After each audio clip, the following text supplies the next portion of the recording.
Pirezidaantiin Eertiraa Isaayyaas Afwerqii biyyoonni qarqara galaana diimaa jiran eegumsa galaanichaa akka cimsan labse. Inni hariiromsi Itoophiyaa guddichi dhiyeessii humna anniisaa mirkaneessuun tajaajila dijitaalaa fooyyessuuf qooda olaanaa akka qabu ibsame. Raayyaa ittisa biyyaatti Izzeen bahaa ga'umsa olaanaan waardiyyaa daangaa biyyasaa fi birmadummaa sii ta'uun kutannoon dhaabbachuunsaa himame. Itoophiyaan qaama marii miseensummaa dhaabbata daldala addunyaa waliin kan ta'ee fi marii gabaa sadaffaa gamlamee chaayinaa waliin xumurte. Gamtaan Afrikaa aviyeeshinii guutummaa Afrikaatti jijjiiruuf karoora doolaara biliyoona 30 eegalte. Kanneen hangafoota oduuti bal'ina sittiin isin dabarsaa Arrastan Mahammad. Pirezidaantiin Eertiraa Isaayyaas Afwerqii biyyoonni qarqara galaana diimaa jiran qarqara bishaan isaanii akka tiisan akeekkachiise. Pirezidaantii Isaayyaas daawwannaa guyyaa booda Masrirraa gara Asmaraa kan deebi'ee hoggaa ta'u, daawwannaan isaanii kun yeroo muddamni Itoophiyaa fi Eertiraa jidduu hammaatetti taasifame. Hidha Abbaayyaa kan xumurte Itoophiyaan galaana diimaa ajandaa godhattee jirti. Itoophiyaa galaana diimatti bahuun fedhii biyyaalessa kiyyaa jechuun labsuun cinatti aangawoonni Itoophiyaa fi ajajoonni waraana Itoophiyaas kana irra deddeebi'iin dubbachaa jiru. Eertiraa fi Masriin ammoo kanaan gammachuu hin qaban, mormiinis itti fufee jira. Dhimma hidha hariiromsa irratti Itoophiyaa waliin muddama kan qabdu Masriin ammoo biyyoota Itoophiyaa waliin hariiroo gaarii hin qabne ifitti qabu itti fufte. Pirezidaantii Isaayyaas Afwerqii fi Pirezidaantiin Masrii Abdul Fattah Al-Siisiin Kaayirootti dhimmoota waloo fi gaanfaa Afrikaa mari'atanii jiru. Yeroo muddamni Itoophiyaa fi Masrii jidduu hammaatee jirutti masaanuun Itoophiyaa Masriin Eertiraa biraa akka dhaabbattu beeksifte. Dureewwan lameen marii bal'aa erga godhan booda Al-Siisiin Masriin birmadummaa fi daangaa tokkummaa Eertiraa akka deeggartu beeksiste.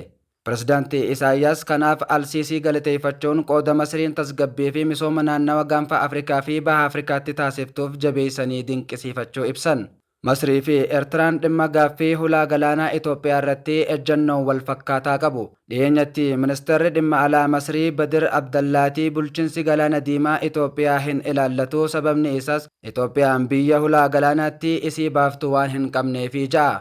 Itoophiyaan ammoo keessumaa buufata Asab kan Eertiraa jala jiru akkatti dhabde seeraanis seenaanis sirrii miti jettee amanti. Ministeerri muummee Itoophiyaa Dr. Abiyyi karaan galaana diimaa itti dhabnee rakkoo seerummaa akka qabu kan agarsiisu dhaabbileen murticha keessatti hin hirmaanne jechuun paarlaamaa irratti dubbachuun ni yaadatama. Kana malees Itoophiyaan qabsoo waggoota 30 ol fudhatteen galaana diimaa dhabdee galaana diimaa argachuuf garuu waggaa 30 isii barbaachisa jeehee hin yaadu jechuun ifatti dubbate. Eertiraan garuu kun abjuudha jetti. Gaaffii Itoophiyaan Asab irratti kaaftuu akka birmadummaa isii irratti qiyaafattetti ilaalti. Masrii fi Eertiraan hariiroo jabaa ja'amu qabu ta'us hariiroon isaanii takka laafaa yeroo kaan cimaa amma kana gahe. Addee bilisummaa Eertiraas Kaayirootti hundaa'e. Pirezidaantii Isaayyaas daawwannaa isaanii yeroo xumuran miidiyaa Masrii Kaayiroonis waliin turtii taasisaniin waan hedduu dubbatan. Waa'ee nageenya gaanfa Afrikaa fi galaana diimaa yeroo dubbatan biyyoota ollaa qofa hin dhoyne. Biyyoota badhaadhanii fi fagoodhaa dhufanii buufata waraanaa gaanfa Afrikaatti hundeessanis qeeqanii Soomaaliyaa, Itoophiyaa fi Suudaan kibbaa eeruun rakkoon biyyoota kana keessa jiru kan keessoo qofaa miti, kan naannichaa fi idila addunyaarraas maddee ja'an. Naannawaa gaanfa Afrikaa kanatti biyyoonni jajjaboon mandhee waraanaa tolfatanii jiraachuu Jibuutii fi Soomaaliyaa keessatti kanneen jiran akka fakkeenyaatti kaasuun dandeenya. Pirezidaantiin Eertiraa Isaayyaas Afwerqii waa'ee nageenya galaana diimaa yoo dubbatan olloota isaaniif dhaamsa dhaamaniin biyyoonni qarqara galaana diimaa jiran qaama kamuu caalaa nageenya qarqara galaanaa eeguu qabaa ja'an. Kanaafis ammoo deeggarsi qaamolee alaa akka hin barbaachisne dubbata. Buufatawwan waraanaa afeeruun uummata naannichaaf rakkoo fi danqaa afeeruudha. Sababa kanaaf biyyi naannicharraa hin taane kamuu daangaa bishaanii idila addunyaa tiisuuf humna bobbaasuu hin qabdu ja'an. Eertiraan qarqara galaana isii eeguu dandeessi jechuun jiddu seentummaa qaamota alaa ja'anis mormanii jiru.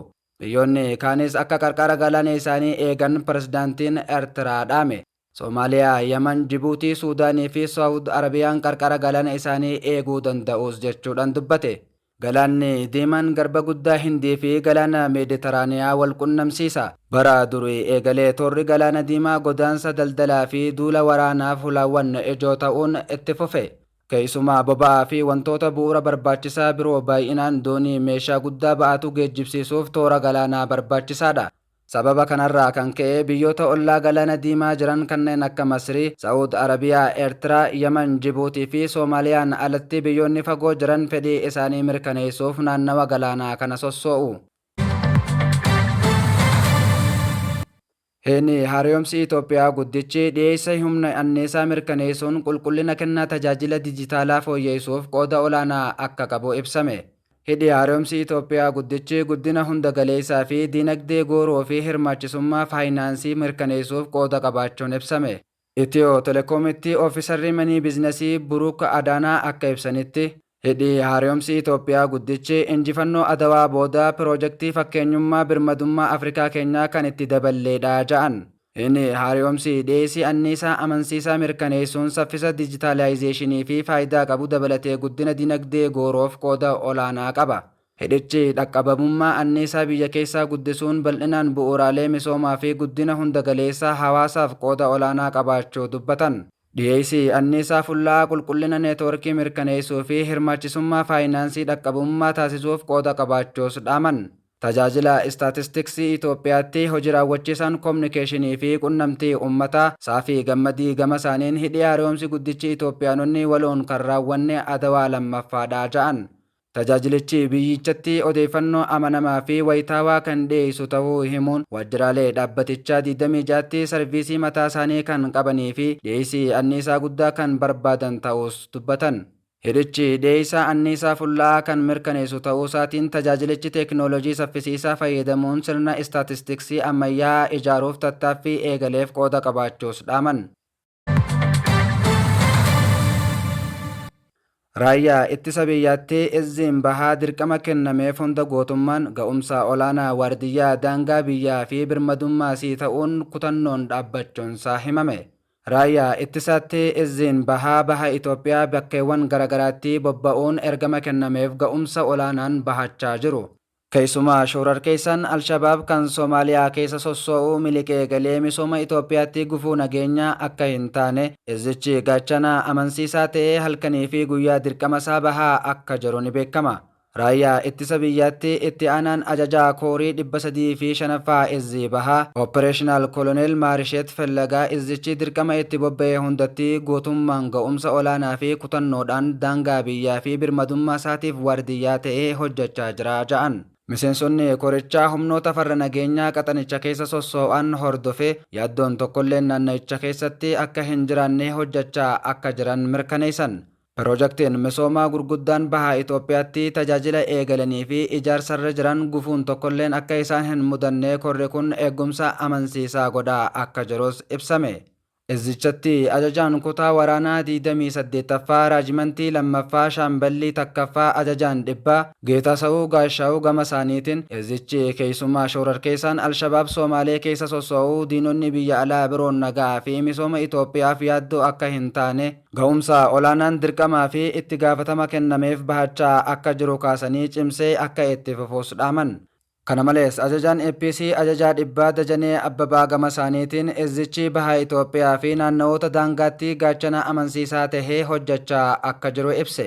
Itoophiyaa tuquu kan barbaadu yoo jiraate raayyaa amansiisaa fi cimaa tarkaanfii keessa deebi'ee hin qabne fudhachuu danda'u bakkaa fi haala qilleensaa kamiyyuu keessatti dirqama kennameef ga'umsa olaanaan bahatu ijaaramee jiraas jechuudhaan mirkaneesse.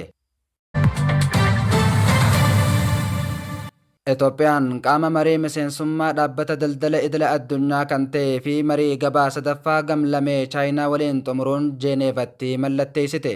Mallattoo tana mootummoota gamtoomanii fi dhaabbilee idila addunyaa biroo Jeeneevatti argamanitti ambaasaaddarrii fi bakka bu'aan dhaabbata Itoophiyaa ambaasaddar Saggaa'ab Kibaboo fi dhaabbata daldala addunyaatti ambaasaaddarrii fi bakka bu'aan dhaabbata chaayinaa Lii Yoongiijeen mallatteessanii jiraachuun himame.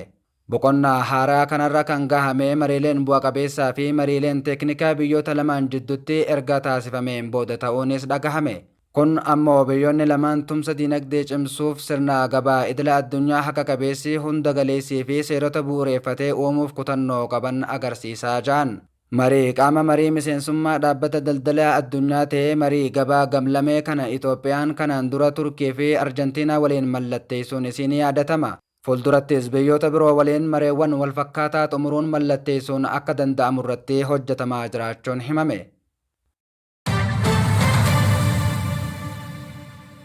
Gamtaan Afrikaa Aviyeeshinii guutummaa Afrikaatti jijjiiruuf karoora doolaraa biliyoona 30 eegalte.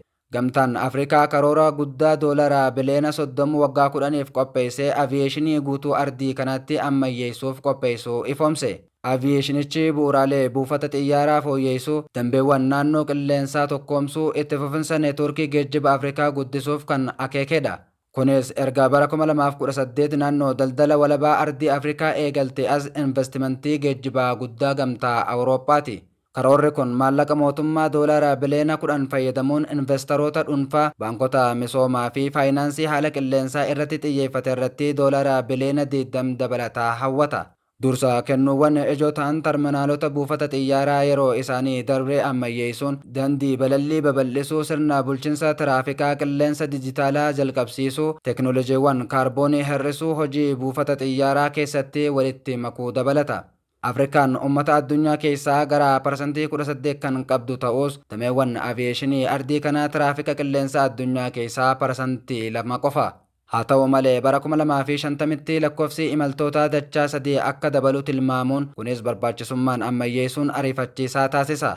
Xiyyeeffannoon guddaan tarsiimoo kanaa gabaa geejjiba qilleensa Afrikaa tokkicha tarkaanfachiisuudha. Kunis daandii Afrikaa keessaa bilisa taasisuu, baasii imalaa hir'isuu fi naannoo dambeewwan gargar ba'ee furuuf kan yaaluudha. Eegan kabajamtoota hordoftoota Oromoo Voice Media oduu fi odeeffannoon har'aaf jennee walitti qabanne kan hanga ammaa ture. Sagantaa biroon hanga walitti deebinu nagayaan nuuf tura.